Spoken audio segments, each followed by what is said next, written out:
বিশ্ব রাজনীতির মানচিত্রে হঠাৎ করেই নতুন এক উত্তাল অধ্যায়ের সূচনা হয়েছে। মধ্যপ্রাচ্যে সাম্প্রতিক সামরিক সংঘাত, কূটনৈতিক অচলাবস্থা এবং অভ্যন্তরীণ অস্থিরতা মিলিয়ে ইরান এখন এক গভীর সংকটের মুখে দাঁড়িয়ে। মাত্র 12 দিনের এক যৌথ সামরিক অভিযানের পর পরিস্থিতি এমন এক পর্যায়ে পৌঁছেছে যেখানে দেশটির ভবিষ্যৎ দিক নির্দেশ নিয়ে বড় প্রশ্ন তৈরি হয়েছে। ঘটনার সূত্রপাত ঘটে যখন যুক্তরাষ্ট্রের প্রেসিডেন্ট ডোনাল্ড ট্রাম্প নির্ধারিত সময়সীমা শেষ হওয়ার আগেই উত্তেজনা তীব্র আকার ধারণ করে। এরপর ইসরায়েল অপারেশন রাইজিং লায়ন নামে সামরিক অভিযান শুরু করে। এই অভিযানে ইরানের পারমাণবিক স্থাপনা, ক্ষেপণাস্ত্র অবকাঠামো, বিমান প্রতিরক্ষা ব্যবস্থা এবং প্রতিরক্ষা শিল্পের বড় অংশ ধ্বংস হয়ে যায় বলে জানা গেছে। সামরিক বিশ্লেষকদের মতে এই হামলা ছিল অত্যন্ত পরিকল্পিত ও লক্ষ্যভিত্তিক।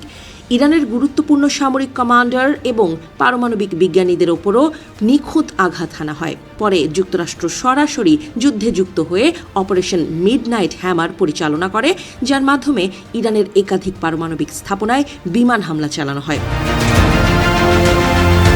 দীর্ঘদিন ধরে ইরানি নেতৃত্ব যুক্তরাষ্ট্র ও ইসরায়েলকে বড় শয়তান ও ছোট শয়তান হিসেবে উল্লেখ করে আসছিল, কিন্তু দুই দেশের যৌথ সামরিক অভিযানের মুখে দেশটির প্রতিরক্ষা সক্ষমতা দ্রুত ভেঙে পড়ে। মাত্র কয়েক দিনের মধ্যেই সামরিক ভারসাম্য সম্পূর্ণ বদলে যায়। এই সামরিক বিপর্যয়ের সঙ্গে সঙ্গে ইরানের অভ্যন্তরে নতুন করে ক্ষোভের বিস্ফোরণ ঘটে। দীর্ঘদিনের অর্থনৈতিক মন্দা, উচ্চ মুদ্রাস্ফীতি এবং বেকারত্বে জর্জরিত জনগণ বহুদিন ধরেই অসন্তোষে ছিল। সাম্প্রতিক সংঘাতের পর সেই ক্ষোভ রাস্তায় নেমে আসে। দেশ জুড়ে বিক্ষোভ ছড়িয়ে পড়লে সরকার কঠোর দমন নীতি গ্রহণ করে। নিরাপত্তা বাহিনীর অভিযানে বহু বিক্ষোভকারী নিহত হয়েছে বলে বিভিন্ন আন্তর্জাতিক সংস্থার দাবি। মানবাধিকার কর্মীরা বলছেন, গ্রেপ্তার, গোপন বিচার এবং রাতের অন্ধকারে মৃত্যুদণ্ড কার্যকরের মতো ঘটনাও বেড়েছে। এই পরিস্থিতিতে ইরানের সর্বোচ্চ নেতা আয়াতুল্লাহ আলী খামেনি সরকারের কঠোর অবস্থানকে সমর্থন জানিয়েছেন। তিনি জনগণকে জাতীয় ঐক্যের আহ্বান জানিয়ে বিদেশি শক্তির বিরুদ্ধে প্রতিরোধ গড়ে তোলার কথা বলেছেন।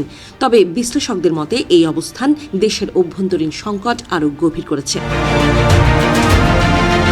অর্থনীতিবিদদের মতে সামরিক খাতে বিপুল ব্যয় এবং বিদেশে বিভিন্ন আঞ্চলিক গোষ্ঠীকে সহায়তা দিতে গিয়ে রাষ্ট্রের অর্থনৈতিক ভিত্তি দুর্বল হয়ে পড়েছে।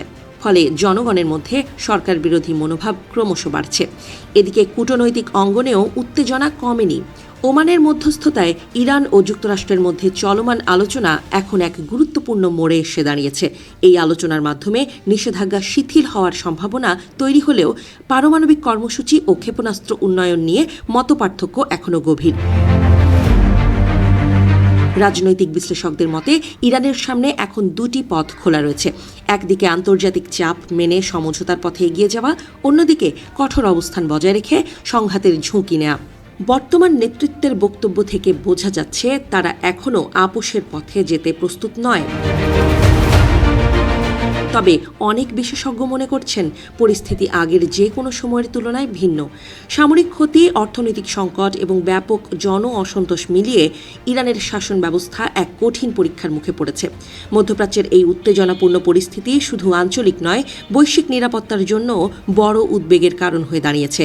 এখন সবার নজর ইরান শেষ পর্যন্ত কোন পথ বেছে নেয় এবং এই সংকটের সমাধান কোন দিকে গড়ায়।